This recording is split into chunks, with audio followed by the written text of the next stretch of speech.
What's up, everyone? Welcome to another episode of That Creative Life. Today we have a very exciting guest, Louis Cole. Hello. Woo! From Fun for Louis. So you are such an iconic creator. So I have so many questions for you. Hopefully we can keep it to an hour.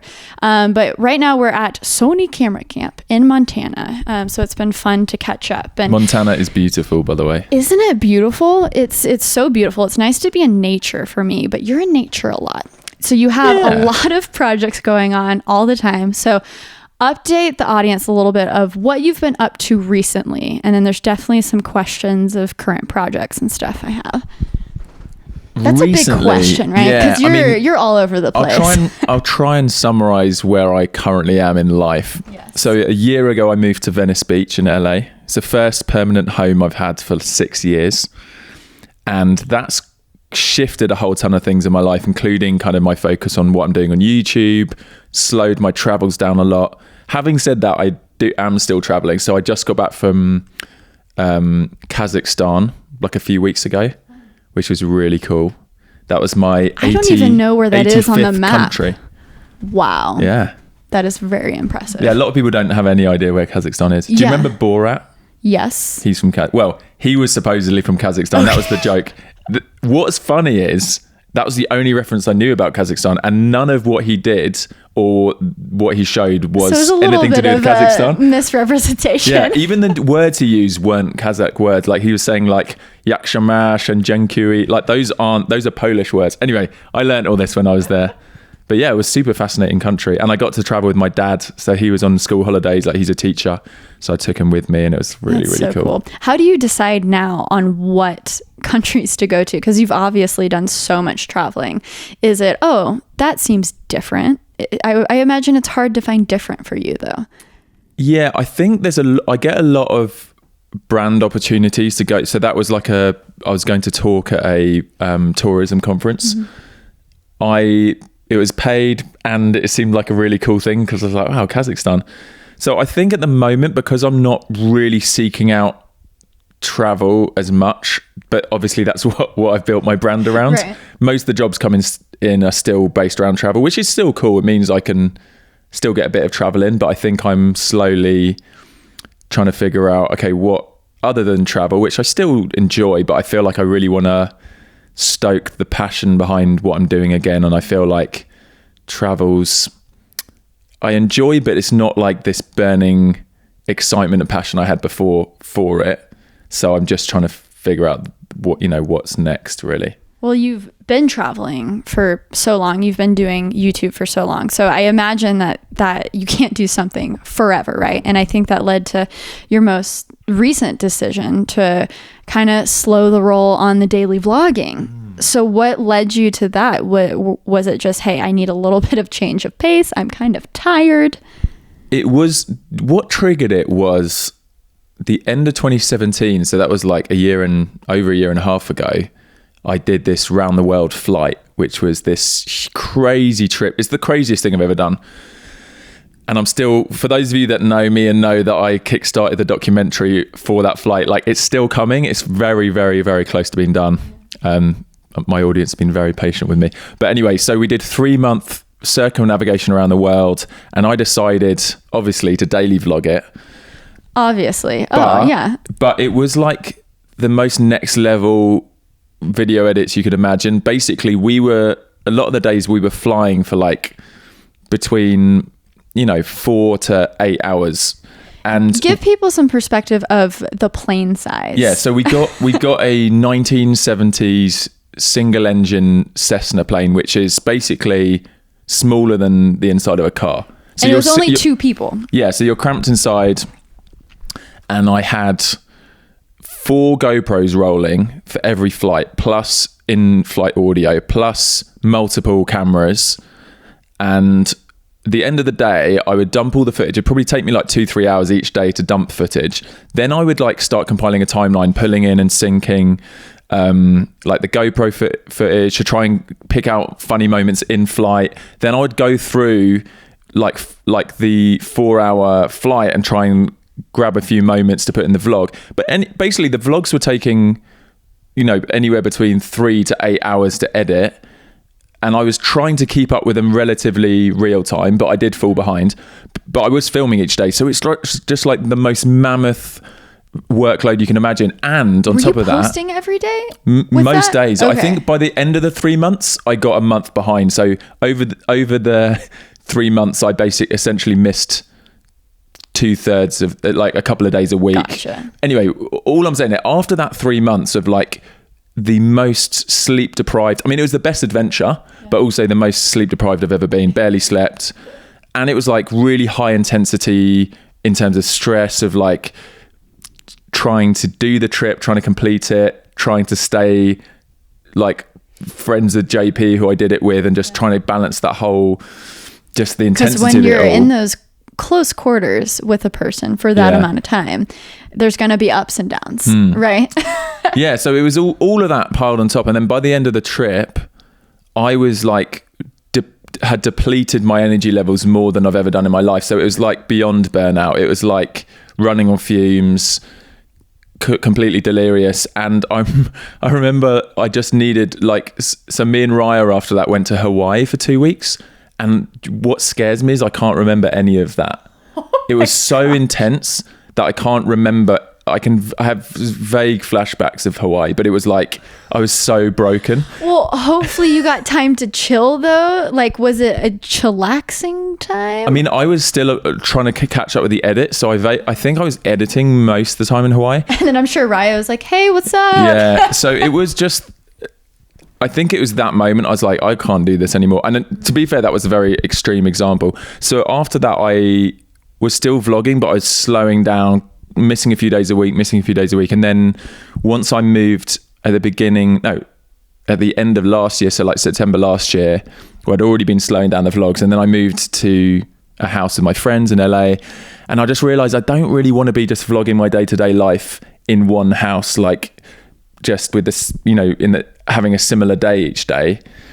And my audience didn't really want to watch that either. I think I did a few vlogs like I'm settling down a bit, but still traveling occasionally, but I'm kind of just, I just kind of explain I'm switching my life up a little bit, and I didn't get the best reaction. And I also was just like, to be honest, I don't really want to vlog my life at home.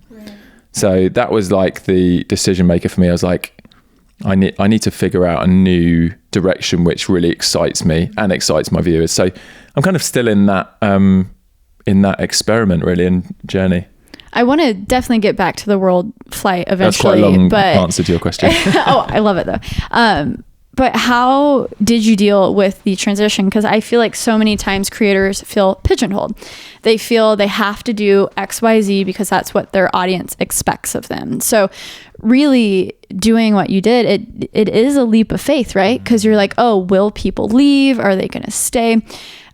So how has that been so far? And are you still trying to experiment with formats and topics, or are you just kind of settled with, hey, I'm going to do what I'm going to do and you can stick around if you want?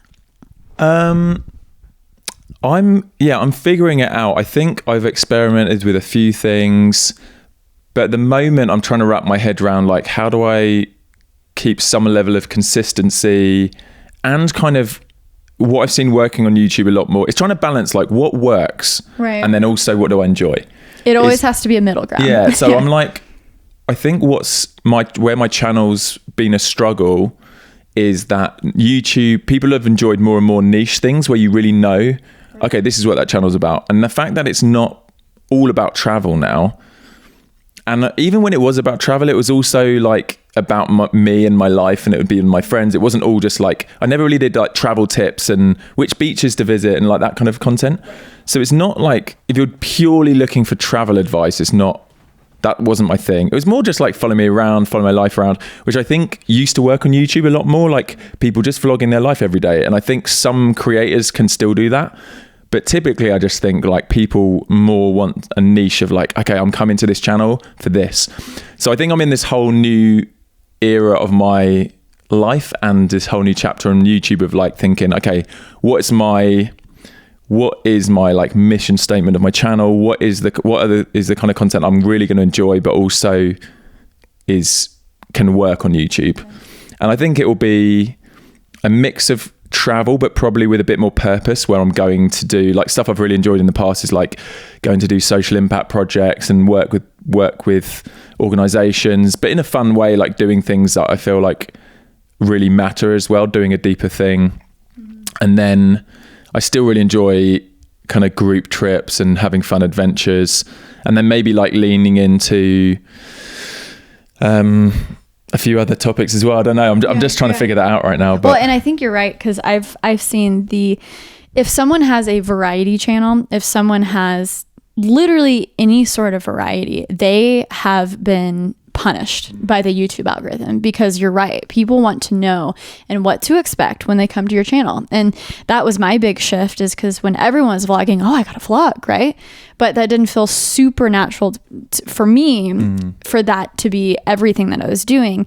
And so it's almost like I'm kind of like relieved that YouTube has gone that way, where I can focus on one thing, and sure, let's add vlogging aspects to it and storytelling aspects to it. But I feel like it's reached a point where, hey, you don't have to upload 5 times a week for YouTube to think you're relevant. So it's almost kind of like, hey, Louie, you can breathe a little bit. You can probably post 1 a week and still be good, right? And focus on the niche things, and focus on, okay, what is poppin', but also how do I bring that back to what I enjoy? Because I'm sure anyone who's listening, you know who Fun for Louie is. You were vlogging before Casey.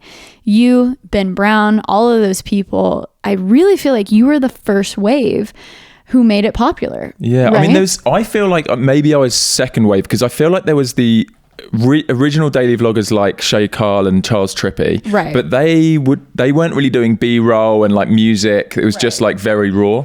That's true. So y'all were the first who incorporated more of the visuals, and definitely. I do think that. Yeah. And then I think Casey then took it to the next level and added his own kind of styles to it, and then that's when it really just went mental. Like everyone was daily vlogging after that. What was the feeling like? How did that affect your channel during that time? Did you find a new audience coming in because he kind of gave a new life to it? I think it was a mixture. I think it was a mixture of getting an audience from Casey and other people in that scene, and people just being like, wow, like, oh, Siri's this isn't listening. The right time, Siri. 1 sec. Does your Siri have an accent? Yeah, I've changed it to an Australian Siri. Australian yeah. accent. I love it. Anyway, what was I saying? Yeah, but I also think because so many people then started daily vlogging and have equally as interesting lives, I did find some of my audience would maybe find someone that was more interesting to them, which is fine. And I think it became more saturated. Yeah, I think we live in a ecosystem on YouTube now where it's like, just, you are kind of competing. And for a lot of people, they were like, oh, I've watched Louie's life for a few years now, I'm kind of bored, or, I'm going to check someone else's life out. And it makes sense to me. And at that point, I think I just buckled down and was like, I'm just going to keep doing my thing. Like, I found this format that's been working for years. But I think slowly I just noticed, this isn't working as well as it was. I don't seem to be tapping into a new audience. And it might be for a lot of reasons, but I wasn't really looking to collab and spend loads of time with other YouTubers, partly because I was just constantly traveling around the world. So, there was multiple things I felt during that, but it was really exciting to see so many other people vlogging. And I also think something that helped that people get into that mindset, which when I started, no one understood what I was doing, was like the whole, like, people sharing their lives on Instagram stories every day, which wasn't a thing when I started. Snapchat was a thing, but it wasn't quite like people like honestly daily vlog on Instagram stories. That's just what Instagram stories are, but they're just little snippets of their life. And because it became like so normal for everyone to do it, I think it eased everyone into this idea of like, oh, this is cool, I could do this. And then loads YouTube and loads vlogs takes a little bit more production value and time, right? Because I was always amazed by your consistency, and that, hey, you're producing vlogs in 4K, you're going that extra mile.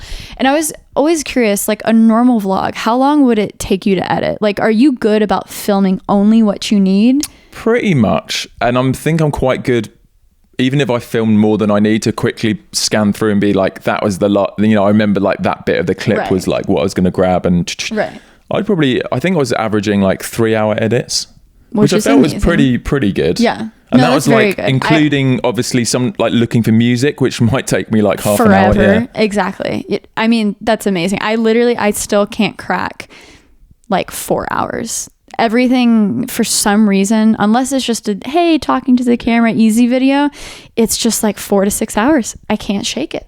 And that's why the daily format didn't work very well for me. Yeah, well, I just didn't sleep. That's the trick. Right. But it did take its toll, and eventually I was like, I can't do this anymore. Well, I am curious, how long did that last? And the daily vlogging stint, and throughout that, were you really only getting like 4 hours of sleep throughout?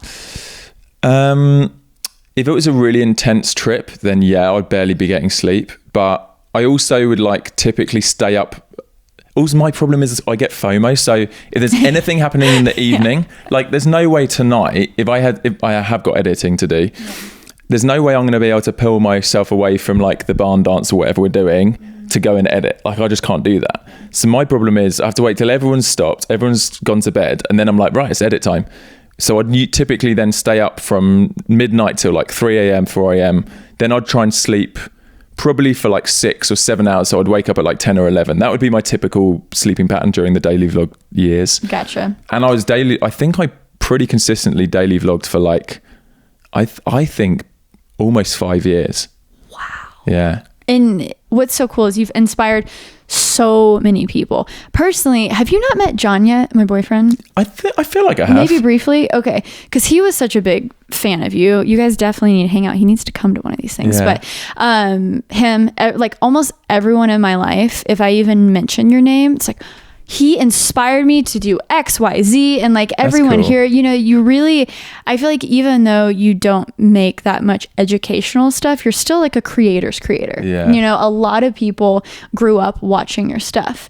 And so do you interact with, you know, like people day to day? Do you have random people coming up to you and be like, Louie, you inspire me so much? It does happen a lot. I think also I'm tall and I got dreads. So like people spot me a mile off. So I still, you stick weird. out. It's weird. Like I feel like my channel's not super engaged right now compared to the previous years, but I still feel like every time I step outside, like someone notices me, comes over, says that kind of stuff. Yeah. And it's nice in a way. I'm like, even if right now I'm not having the biggest impact with my current content, it's this legacy. And I feel like I get people all the time. 100%. Like, even the other day I was on a plane and one of the flight attendants like passed me a note, and I was like, she was like, you've changed my life. I'm a flight attendant because of you. Like I wanted to travel the world. And I was like, oh, this is so nice. That's and it's like, so cool. So I still get that all the time. And I got to remind myself of that. You know, when you have those days, you're like, oh, I'm like, my channel's dying and whatever. And then I'm like, I need to look at the bigger picture. And like, I've had over 300 million views on my videos, and you know, people's lives have been impacted. And that was like part of what I wanted, you know. And I think that's such a good word, legacy, because you're someone, even if, you know, we all know YouTube is an ebb and a flow for sure, but you've been doing it for so long that you've impacted so many people, and it's on the level of, you know, like a common celebrity, like a B-list celebrity, where maybe I've watched a season of their show, but they're kind of omnipresent in a way to where if you saw them walking around, you'd be like, oh, hey, what's up? You're awesome. You know, I feel like you've been doing it for so long and to have like the quality, and, you know, you can impact someone with 2 of your videos. So I think that's what a lot of people strive for. So basically, you're doing a great job, Louie. Thanks. You're great. You're fantastic. I was really encouraged last night. We had this fireside chat. Justine was like talking about burnout, and we just put the cameras away. It was like really, really cool. But something she said, which I was really encouraged by, was that she's had these huge dips in her channel over the, how long? 12 years or something crazy. Yeah. So she's like been on YouTube years more than me, but she was talking about these dips, and then at that dip where she felt like her channel was at its lowest, she would then, and which she said was kind of happening like every 3 years, there'd be this like undulation, and she would then just shift to what she just really was passionate and wanted to be doing and making, even if that was different to her previous content. And I think that is the shift and process I'm figuring out right now, and I'm really excited to see in 6 months time what my channel looks like, because we've seen so many creators come out on the other side, and that's what was so cool hearing that. And even someone else who you guys will hear soon on the podcast, Shelby Church. She's someone she's been doing YouTube for 10 years. She used to be like a makeup beauty vlogger. And now she's making videos on the level of like similar to like Matt Diavella, I would say, just picking specialized videos and, a really cool concept of like something random, like 10 things that you don't know about a Tesla car or just very niche things, and they've found an audience again. And it's encouraging because that means we can go off, find new things, come back, and hey, we might find a new audience, we might find an old audience. So it's never over. And I think the algorithm, as harsh as it can be, it can also be help when you need to start something new. Because I also wouldn't want to be stuck in a rut where like my videos are really succeeding, but I'm unhappy making that content. Right. So I'm kind of glad that I'm being forced into this new season. Yeah, that's great. Yeah, it's good. Let's talk about a little bit about the World Flight, because I got the opportunity to see the first half of it at Buffer Festival. It was actually only the first 20 minutes. So it's going to be a 90-minute doc. So that would have been like only the first like 5th or 6th of it. Okay. Well, the first 20 minutes was so intense and so good. I mean, I was literally on the edge of my seat, and I was watching, I watched some of the vlogs too. And the entire time I could not wrap my brain around how you were doing it. So I guess you saying that, oh yeah, you got a month behind, which is more than understanding. But what has been the process? Because I can't believe you were going through the footage by yourself, first of all. Yeah. That's insane. What was the process from, okay, I'm making the vlogs, but also we're going to make a whole feature film out of this. What were the steps for that? Because obviously it's taken a minute, understandably. Oh my gosh, yeah. So initially we were like, let's make a doc and also I'll vlog it. Yeah. So I knew that from the beginning. So from the very beginning, like a lot of the situations we were like, I want to make a good vlog, but I also want to deliberately cut out some of the scenes which I think we should save for the doc so it doesn't completely ruin all of the story. So a lot of the interviews on the ground and a lot of the most dramatic moments we just completely left out of the vlogs, which we had to then, so that was like a discussion, an ongoing discussion every day of like, oh, shall I put this in or take it out? And was it just you and JP? Did you have a producer or someone to bounce ideas off of? No, it was just me and JP. Okay. We tried to we had someone producing, like helping us try to just essentially just a producer of the trip to help us organize like where we were going to stay and stuff like that, but not really content wise. So it was JP flying the plane and you capturing all the content with like multiple cameras. Yeah, pretty much. So I was like essentially directing, and even because we didn't have an idea of exactly when we were landing in places, we would land, JP would like go and rest because he'd been flying, and then I would like do an Instagram story and say, hey, is there anyone in Karachi in Pakistan who can like show us around and I can do an interview with? And then I'd get a response, and then we'd like meet random people like every location, and then I would go and set up 2 cameras and do an interview with them on my own, which was crazy because then it was like I'd never done interview stuff before. So I watched all these tutorials on how to do interviews. Then I'd like rig up the lav mics and like have one of the sound recorders and all that. So I taught myself all that from scratch. And it was like a one-man show, and JP he was the pilot. He was planning all the flights. Whilst I was doing that, often he was like planning out the next flight and having to call ahead, and like it's so much more. Hopefully sleeping. Yeah, because you want the pilot to be the one sleeping. Hopefully. Yeah, so it was understandable that he couldn't be as actively involved with the filming. But then so we got the last couple of months of 2017. I was just recovering and resting and just gaining back my sanity. Then the beginning of 2018, beginning of last year, I went down to Cape Town, and I had at the time like a team down there working with Live the Adventure, and they had been looking for a production team to help with the post-production. And amazingly, this guy reached out who lived in Cape Town, and I knew him from like 10 years ago in London. He's like, I know Louis, we used to live opposite each other, and my background is documentary film editing. So we met up. He's like the most amazing guy. Shout out to Nick.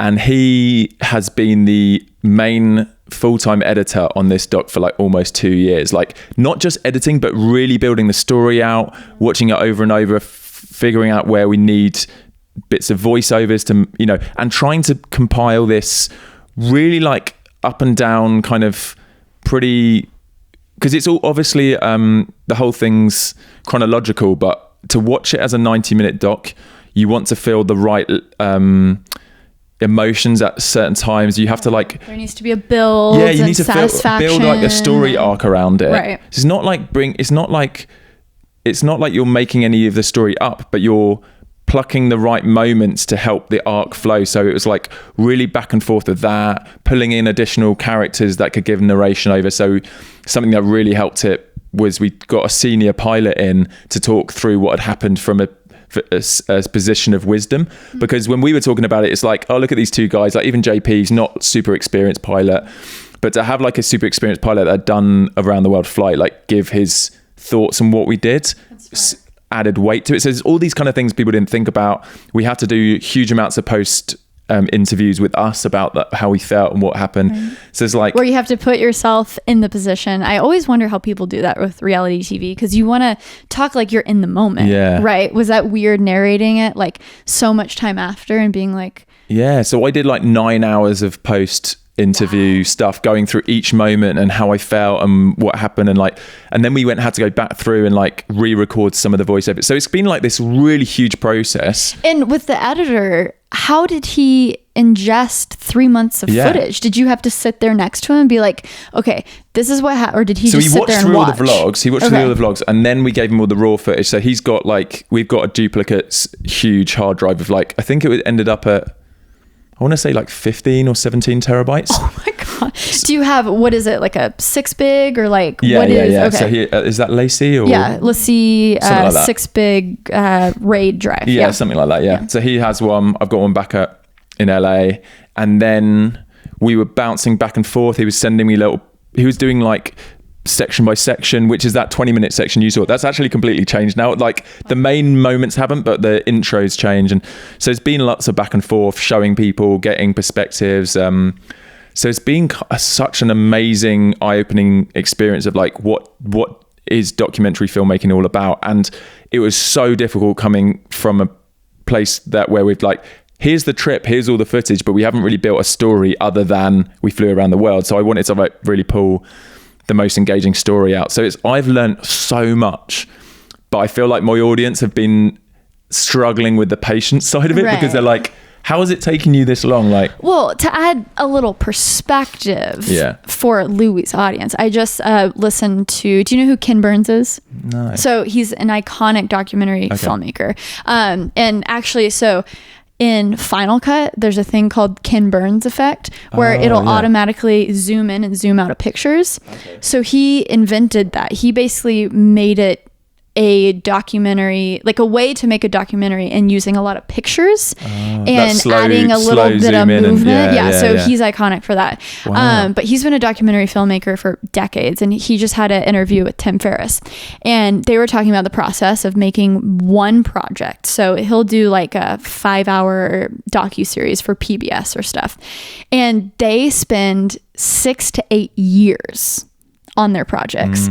So just to add a little perspective, I mean, you filming for 3 months straight, a adventure around the world, I think it's actually an understanding amount of time to spend, 2, 3, or even 4 years, hopefully not, but on a project like that. Well, this is going to be, so 2 years ago, we were still on the flight. So I'm hoping by the time it's finished, cut and ready to send out to the Kickstarter supporters, and also launch on a platform that we're still under discussions.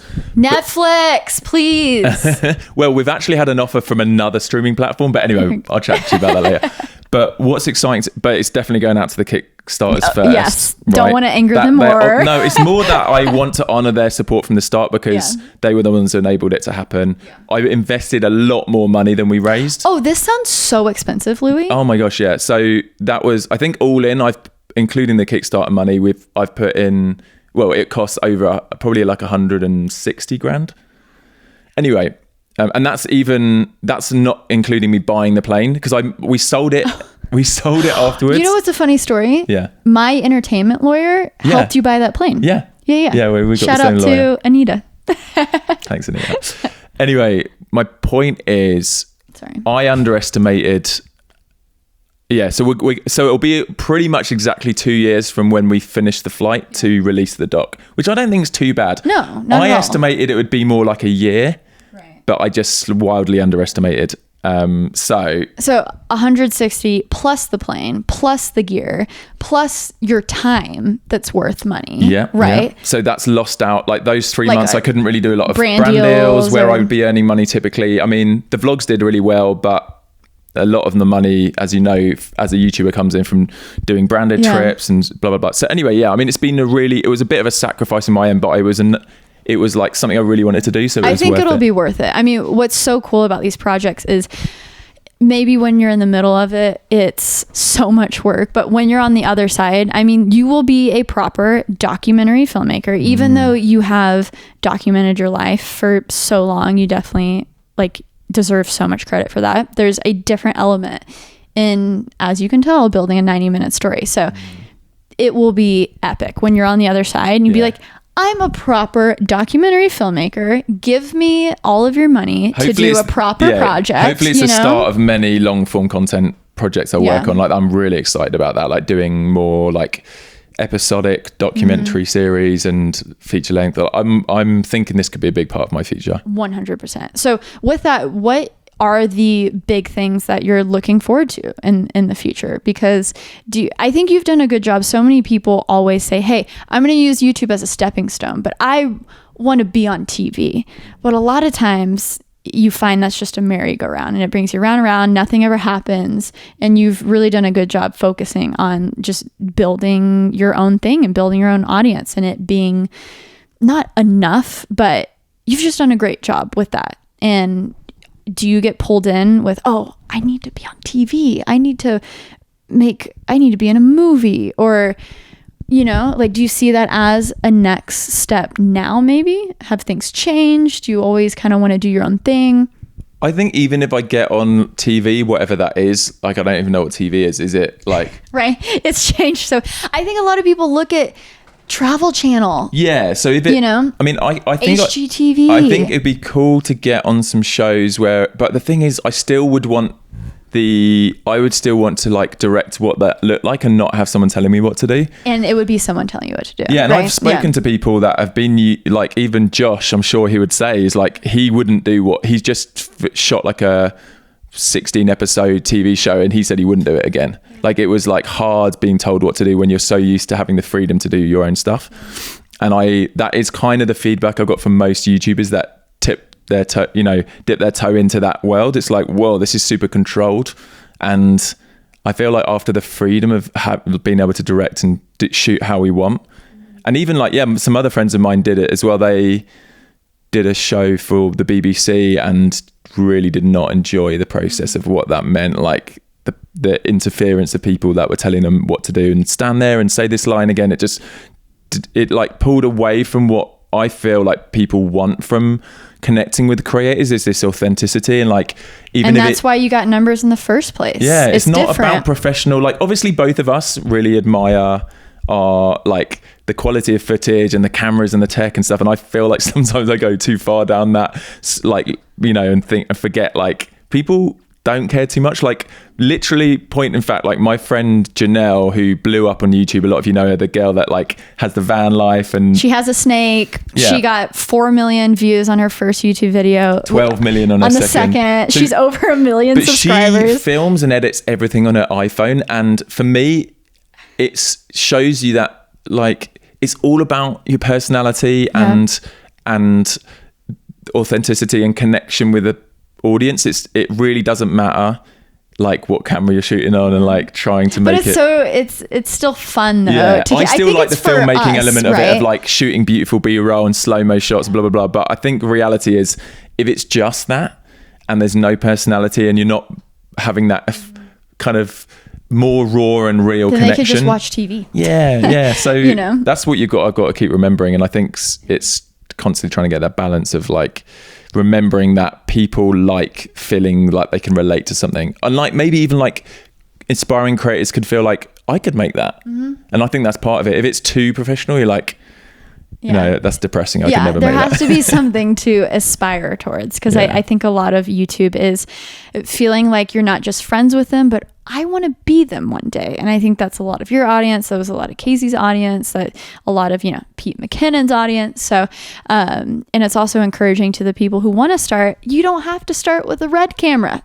Most likely, if you're shooting all your stuff with a Red, you're probably not going to get as many views as maybe someone with a snake. Especially with this new iPhone like this. I'm definitely going to get one. And I was tempted to be like, shall I start trying to vlog on this? Like, just out of interest.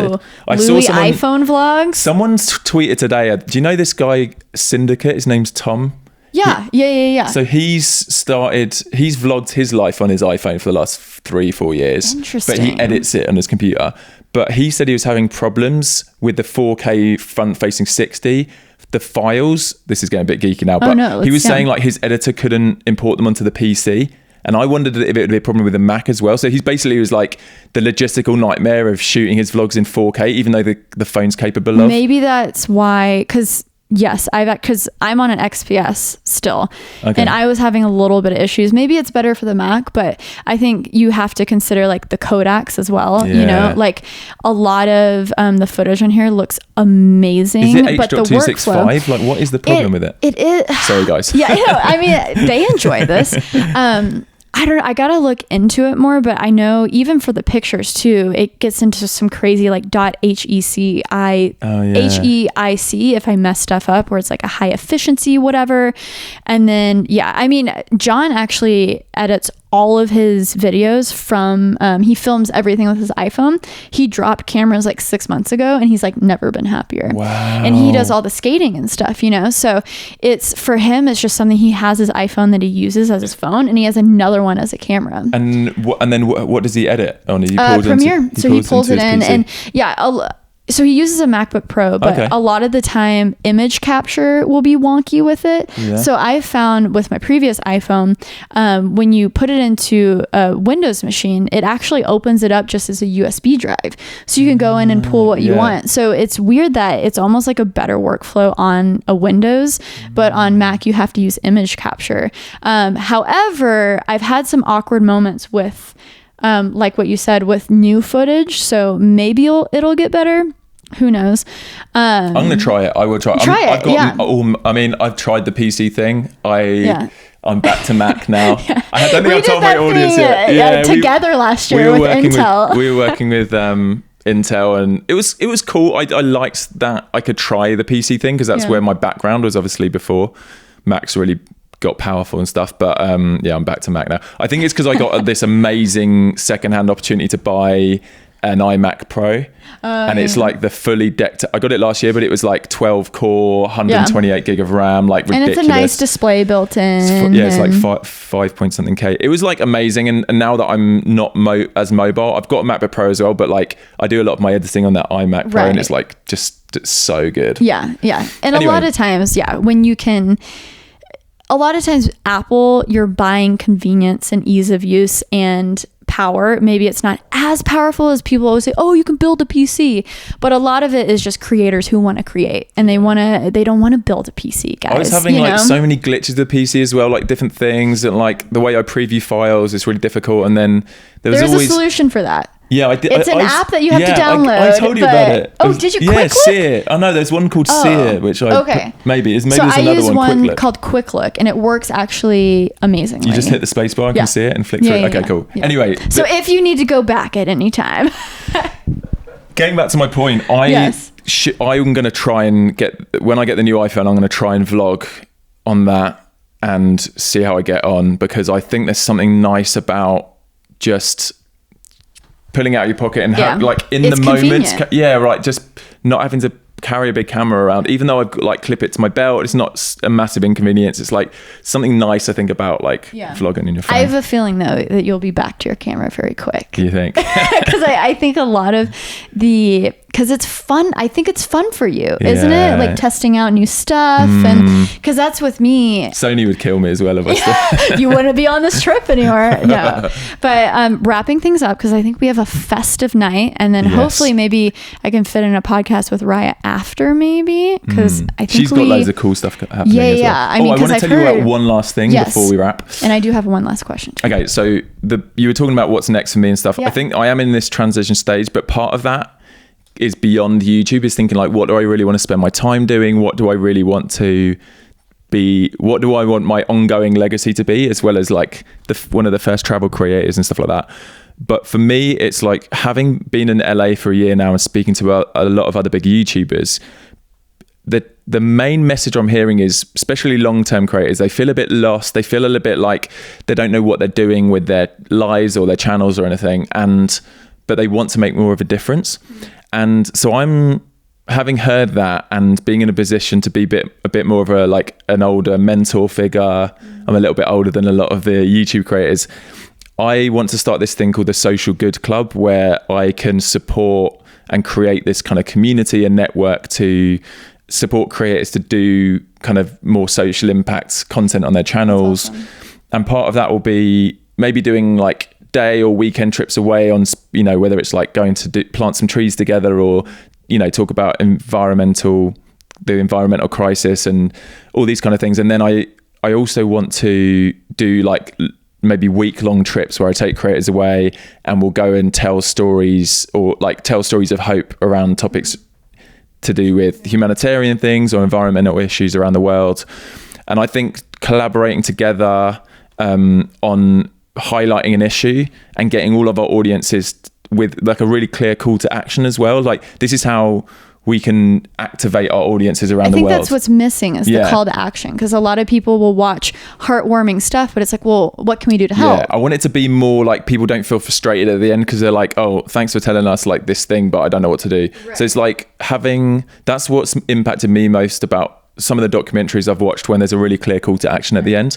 So I want to kind of figure out how to like excite people about making more of an impact in a fun way, and then also collaborating, because I feel like there's something really exciting when you can collaborate on content together. So I'm kind of going on that journey now and teaming up with people on that, and I think that's going to be a big part of my future. That's cool. And I think that could be what a lot of my content on my channel is as well, is like the fun vlogs and traveling, but with groups of other YouTubers with a focus, like with a purpose for the trip. Like, we're going to go do this, and then have some really like proactive ways that people can get involved. And then I think long term, if that goes well, is building out this community. So it's not just big creators, but it's like smaller influencers, and then eventually just anyone that wants to get involved. Maybe there's like little groups around, like in cities around the world, where people can get involved. And I know people like the Yes Theory are doing similar things, where they're trying to get their audiences to meet up around the world and do things together. So I think that's the kind of direction I'm heading in. That's amazing. Yeah. I mean, that's an amazing point to end off on. But I have one question, because, Live the Adventure, it's not just your brand, it's not just on t-shirts, it's really, I mean, you formed a lot of structure around it, right? I mean, are you helping manage other creators? It's kind of like tell me a little bit about so we set it up side. Once I had started building a team around me to manage all of my life and channel and stuff, I realized, I've got like a lawyer now, and like someone helping with the brand deals and the contracts, and then somebody else like as my assistant who would just help book flights and stuff. And I realized, like, once I'd built up a bit of a team, I was like, well, it would make a lot of sense now to like help Raya do all her stuff as well. And then we started taking on a few other travel creators, because we had great relationships with the tourism boards and brands I'd worked with, and they were looking to work with like other people. And so, that started a few years ago. I think probably like 2.5 or 3 years ago, we started as a management company. It's not been like a booming business in terms of like, this is like a really good industry to try and get into, because there's a lot of management companies, and we're very niche. It's like the travel creators. I'm more excited about it being this community of friends, and we're doing stuff, and we're just helping as a company with them kind of doing their own thing.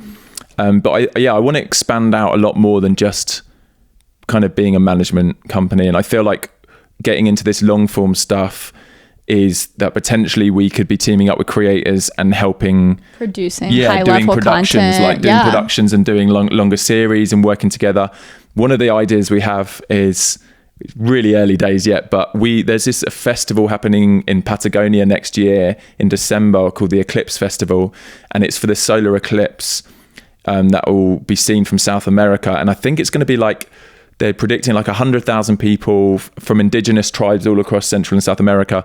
So we want to like do this epic road trip down from California down to Patagonia, which we'll probably try and do in like 3 months. But I want to make like an epic adventure documentary about that, as well as vlogging and stuff. But I think for me, like the idea of like Live the Adventure being like this adventure long content form house would be churning all the things out. So that's the direction for that, I think. And then we've also started, like, we've grown our Facebook page in the last 6 months, like 250,000 extra followers, and it's like really, we've started monetizing that with like pre-roll now, right? Yeah, and we're putting out like 5 videos a week on there. Is like more like typical Facebook, like travel inspo videos where we reached out to a network of like 300 smaller travel creators, and we're like repurposing their content and saying, hey, look, can we repurpose this? We're going to put it on our Facebook page and tag you in the caption or the comments or whatever. And then that's been a really exciting journey into the Facebook world as well, Facebook video, because I've never tried that before. So it's like a whole new thing. So yeah, there's lots I feel like I can do around a brand rather than my name. Right. So I'm excited to see what other stuff Live the Adventure could do as a brand. So cool. Because it's not centered around me. And we've started doing brand deals now with the Live the Adventure platforms without me having to be doing them. Yeah, I mean, that's the dream that of like dream. Delegation and not having your face attached to it. And it gives other people a platform. So it's not just me. It's like we're hopefully helping support other creators and you know, getting them. No, and some of the videos on our Facebook have hit like over 5 million views. Like, it's really been cool to see that. And oh my gosh, if I didn't hear the fire trucks that are about to pick us up and take us to dinner, I would go on for another hour. So maybe we'll do a part 2 at some point. But Louis, thank you so much for being on. Thanks Make sure to check out his YouTube channel, Live the Adventure. All the things will be linked in the description below. And yeah, I find that's my favorite thing to talk about right now is how do you take your brand, expand it into more, expand to all the different platforms. So it's so encouraging to hear that you're doing that. It's working. So next time in LA, maybe we'll do a part 2. Part 2 coming soon. Heck yeah. Oh gosh. It's breaking down towards the end. Thank you so much for being on. Make sure to check out Louis, guys. Thanks for having me. Bye. Bye.